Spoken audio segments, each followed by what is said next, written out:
이번 주 홍콩에서 일어난 시위가 1997년 중국 반환 이후 최대 규모였다고 합니다. 자, 도대체 범죄인 인도 법안이 어떤 의미를 가지고 있기에 이렇게 홍콩 시민들이 길거리에 나온 건지 오늘 그 배경을 먼저 살펴보겠습니다. 지금 이 상황을 보게 되면은 이것이 자칫 정치적인 요인에 의해 가지고선 인신 구속을 당할 수 있는 그런 측면이 있습니다. 중국에는 쌍괴라는 제도가 있습니다. 그건 뭐냐면은 어떤 정치적인 문제가 있거나 아니면 반국가 분열과 관계된 사람들을 잡아들여서요. 특정 지역에서 조사를 하고 그 변호인이라든지 가족을 못 만나게 하는 그런 제도가 있습니다.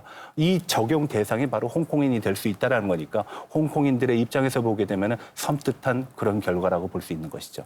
제가 어쩌다 보니 또 홍콩에 있었습니다. 이 시위가 있던 날. 현장에. 홍콩에 저는 뭐 다른 회의로 갔습니다만 그래서 제가 분위기를 느낄 수 있었는데요. 이 범죄 인도 협정에 대한 얘기가 나오기 전에도 알게 모르게 그 홍콩인들을 연행하는 경우가 있었는데요. 2015년에 홍콩에서 중국 공산당을 비판하는 서적을 판매했다는 이유로 서점 주인을 공안에 의해서 중국으로 납치됐다가 풀린 적이 있고요. 그다음에 2017년에는 뇌물, 돈 세탁 그리고 권력 투쟁설에 휩싸였던 어떤 재벌이요. 홍콩에서 갑자기 사라지는 뭐 종적이 모면한다든지 이뿐만 아니라 또 홍콩의 반중국 인사들이 태국, 싱가포르 등에서 납치되는 그런 사건들도 있다고 얘기를 합니다. 네. 제가 봤을 때 지금 홍콩의 문제는 중국의 조급증에 의한 문제다라고 봅니다. 왜냐하면 중국에 반환되면서 영국에서는 50년 동안 이 시스템을 그대로 유지한다. 그리고 홍콩인에 의한 홍콩의 통치, 일국 양제라는 표현을 썼습니다. 그런데 네. 지금의 상황 패턴을 보게 되면은 이건 일국 양제가 아니라 일국 일제로 가고 있는 것이거든요. 그리고 중국인들이 보는 그 50년 불변하고 홍콩인들이 해석하는 50년 불변의 차이가 있습니다. 중국인들은 50년 되는 순간 이미 다 바뀌어서 더 이상 바꿀 거가 없다라는 거고 홍콩인들은 50년 동안 자치를 보장받고 50년 후에 바꿔달라는 얘기입니다. 그러니까 양자 간의 어떤 시각 차이 그리고 실질적으로 상황이 벌어지고 있는 내용들이 굉장히 다르거든요. 뭐 아시는 분은 아실 텐데요. 이 본토에 있는 베이징 소위 만다린이라는 언어를 쓰고 여기는 광둥어를 쓰지 않습니까? 서로 거의 못 알아들을 정도로 다른 언어라고도 볼 수 있는데요. 근데 지난 2010년에서 14년에서는 이 중국이 홍콩의 언어를 장악하기 위해서 광둥어 사용 금지 운동까지 벌였었어요. 언어 말살 정책을 그러니까 마치 일본 제국주의가 우리한테 네. 한국어를 말살시키는 정책과도 비슷한데요.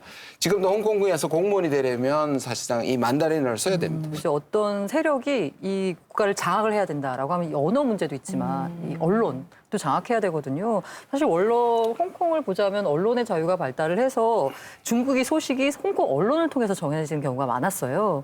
그런데 지금은 중국이 중국 언론사인 뭐 신화사나 뭐 인민일보 여기에 이제 홍콩 지국으로 이제 파견을 해가지고 중국에 대한 비판적인 기사보다는 우호적이고 친중 성향의 기사들만 내보내도록 보도하게 하고 있습니다. 네. 지금은 뭐 추진되고 있는 상황을 보게 되면은 이제 홍콩의 중국 그리고 철저한 중국화입니다. 그래서 사상, 매체 그리고 사회 단체에 대해서 심지어는 초등학생들에 대한 애국주의 운동도 교육을 하고 있어요. 과거에는 그런 경우가 없었습니다. 그래서 국기를 올리면은 중국 대륙에서 하고 있는 동작을 똑같이 하면서 중국식 교육을 이미 주입을 시키고 있는 그런 현상들이 지금 비일비재하게 일어나고 있습니다. 이런 일들이 계속 쌓이니까 이제 홍콩인들 불만이 이제 폭발한 거잖아요. 이게 이번 시위를 보면서 많은 사람들이 뭐를 떠올립니까? 2014년에 있었던 우산혁명이라고 불리는 거 기억나시죠? 네. 79일 동안 홍콩의 행정장관을 직선제로 뽑겠다고 요구하면서 했는데요. 결국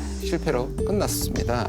그래서 지금도 이 행정장관을 어떻게 뽑느냐 하면 이제 중국 의회라고 할 수 있죠. 전국인민대표대회에서 과반수 지지를 얻는 후보자 한 2, 3명을 직접 중국에서 선출한 다음에 그중에서 홍콩 사람들이 한 명을 선택할 수 있는 거죠. 그러니까 당연히 친중 인사로 했기 때문에 선택권이 없는 거죠. 정치라는 것이 뭐 자국민, 다수의 목소리를 반영하는 것이 정말 최우선 아닐까 싶은데 아무리 목소리를 내도 시민들이 원하는 방향과 다르게 흘러가는 게 참 홍콩 시민들 입장에선 답답할 노릇이죠. 실제로 그 홍콩에서 집값이 비싼 이유가 그 중국 사람 때문이라고 그런 이런 얘기가 있는데 맞나요? 네, 맞습니다. 문제는 뭐냐면은 중국에서 들어오는 사람들이 굉장히 많아졌다라는 겁니다. 그래서 집값이 조금 전에 뭐 얘기한 부동산 가격이 앙등을 했고 또 한 가지는 교육제도가 굉장히 중국 사람들한테는 매력적으로 보이는 겁니다. 왜냐하면 영국의 식민지였기 때문에 여기서 고등학교만 나오면은 영국에 있는 학교는 마음대로 갈 수 있어요. 그래서 교육에 의한 또 부동산 수요가 늘어났다라는 거. 그리고 조서 회피처로서의 어떤 매력도 굉장히 크다라는 겁니다. 그래서 홍콩은 부자들한테는 더없이 좋은 것이죠. 가깝고 조세 회피도 할 수 있고 돈 세탁도 할 수 있고. 아니 사실 게다가 중국인 입장에서는 홍콩의 임금이 높은 수준이잖아요. 네. 그러니까 일자리를 찾아서 홍콩으로 몰려듭니다. 그러니까 홍콩인들의 평균 임금 자체가 낮아지는 거예요. 굉장히 아이러니한 일인데 여유가 없는 좀 가난한 홍콩인들 오히려 중국으로 가고 여유가 있는 부자 중국인들은 홍콩에 와서 사는 이런 일이 벌어지고 있는 거죠.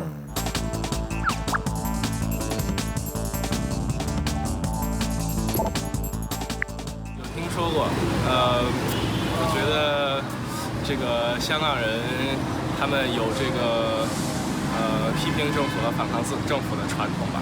我记得那个报道后半程12点以后，因为过了香港警察规定的这个法定游行时间之后，他们有一些暴力的手段，我觉得这个是不太理智的，也是不可取的。